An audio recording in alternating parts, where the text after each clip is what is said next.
The Kayfabe Crunch is fueled by egg slabs, nutritious granular eggy treats. Packed with vitamins from euphoric chickens, egg slabs are the all-in-one protein provider for the busy bodybuilder. Each succulent slab contains 600 grams of protein, so guzzle them down and watch your thyroid grow.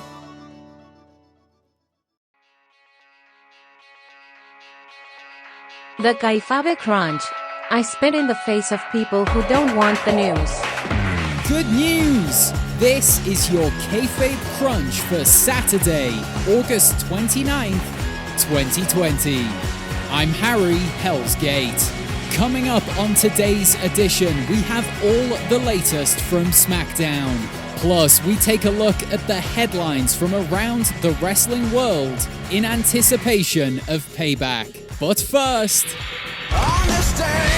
in grappling history, in 1992, the WWF held SummerSlam at Wembley Stadium in the United Kingdom. A location that has now been destroyed due to poor management, the United Kingdom is now more divided than ever.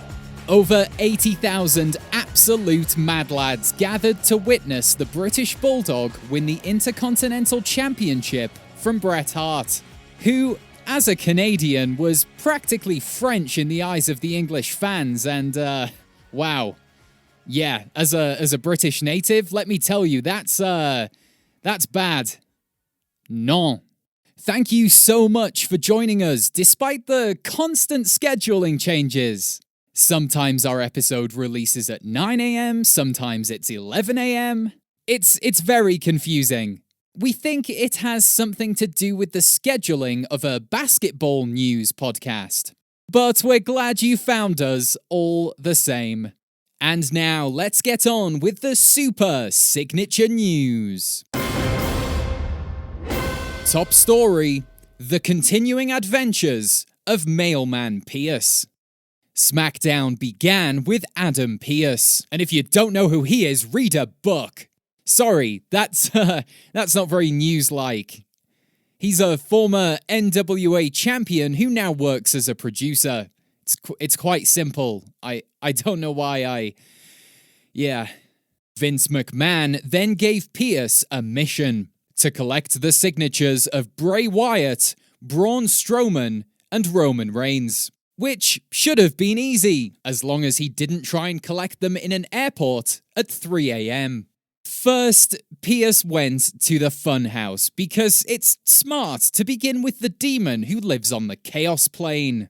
Wyatt stated that it was brave of Mailman Pierce to cross a dystopian hellscape to find him. And so he'd sign the papers. I have a neighbour with a lot of trash in his front yard who says the exact same thing. While at the Funhouse, Wyatt also warned us of the dangers of the internet rotting our brains. Unlike. Next up, Pierce collected Strowman's signature. Strowman was back in the catering area. He's been fighting demons for months, so it's really great to see that he still has the mental energy to prep a beefy sub. He agreed to sign the contract if he got a match with Drew Gulak that night, who had hit him with a big chair moments prior. Pierce signs Gulak versus Strowman. Strowman beats Gulak. Strowman signs for Sunday. 3 steps so simple, anyone could do it. Like teaching a pensioner to use the internet, and their brains have rotted anyway, so have at it. The real problem came with the third man. Reigns refused to answer the knocks at his door. So, with just a couple of minutes of SmackDown remaining and a deep desire to not fail Vince in fear of ring smooching, Mailman Pierce barged in. The scenes we saw behind that door were shocking. Roman Reigns and Paul Heyman on a couch together, snuggling up and just discussing plans for his match at Payback. That's right, after years of fighting against one another, Roman Reigns is now a big dog guy. And now it's time for your fast count, the separated shoulder in the championship match of news. Sami Zayn returns and declares himself the real Intercontinental Champion.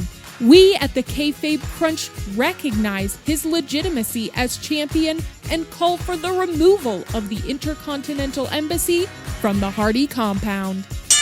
NXT consider scrapping their blockbuster Fatal 4-Way due to Triple H not realizing it was running unopposed. The match will now happen, and I quote, whenever the next Dynamite takes place, but also maybe during All Out, if we can make that happen. Sean, can we make that happen? Bayley spends SmackDown negging Sasha, leading some fans to believe Bayley now wants to take Sasha home and never call her again. Hangman Page is kicked out of the Elite. He was already something of a fifth Beatle, so perhaps things will work out well for the Cowboy. Like they did for Pete Best. Everyone remembers Pete Best. Who doesn't love Pete Best?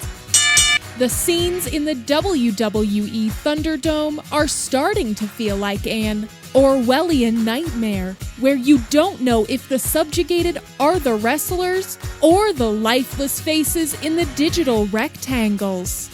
Sources say, Riddle expected to face backlash over suggesting Corbin has a big little cranium, which is a very serious medical condition not to be joked about.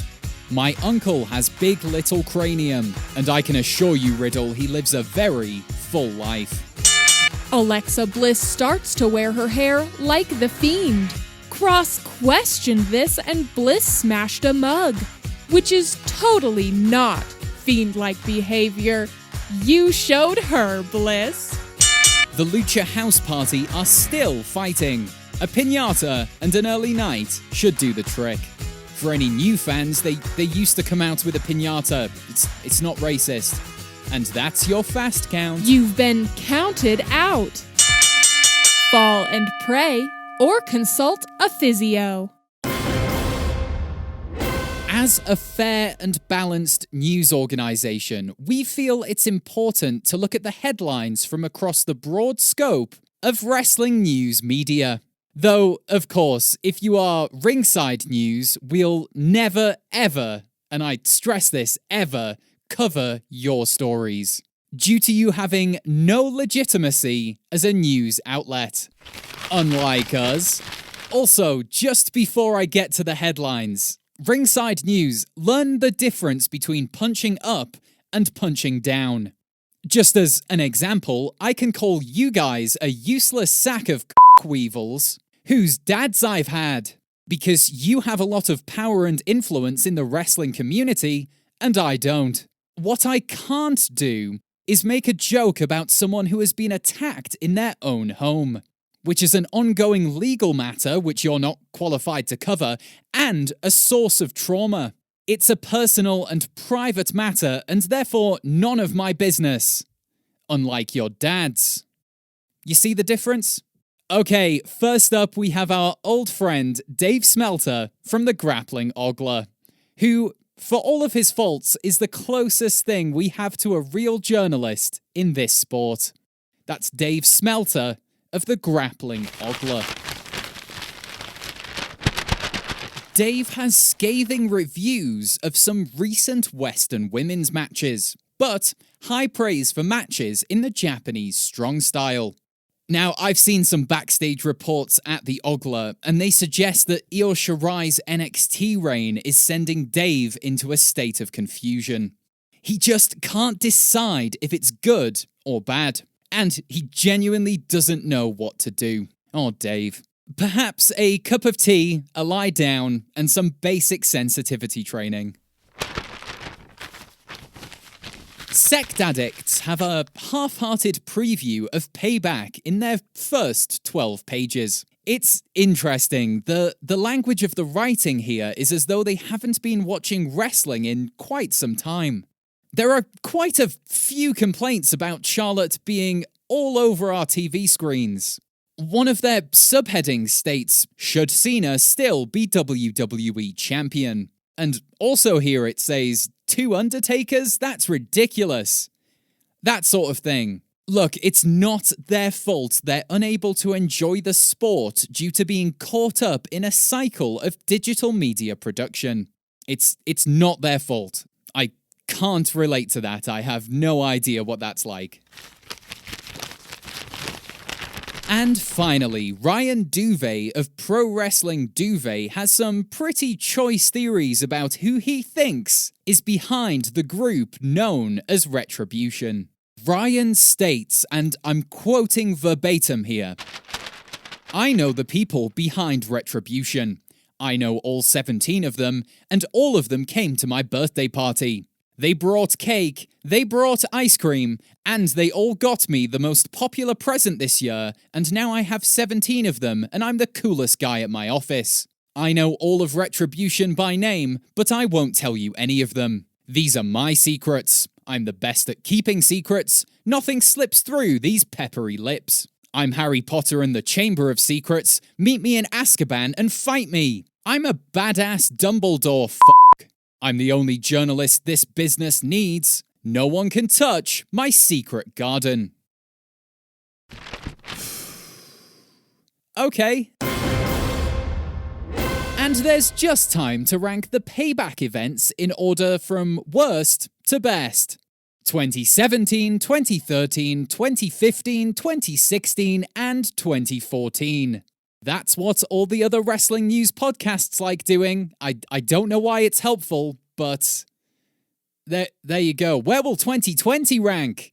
I'm so excited to find out. Join us Tuesday when we'll ask, are Tozawa's Ninjas and Retribution the same? And remember, you can support this podcast by following us on Twitter at Kayfabe Crunch. Keep up to date with all the latest episodes and watch as an entire platform slowly dies. This has been the Kayfabe Crunch, your not quite daily, not quite news bump for the world of professional wrestling. The Kayfabe Crunch is fueled by egg slabs. Each congealed slab contains over 40 cockerel eggs. The forbidden egg farmers don't want you to know about. Quaff 3 egg slabs an hour and feel the foul-based fluids, or henergy, flow through your life tubes. Stop eating eggs the old-fashioned way and unflab yourself with egg slabs. The Kayfabe Crunch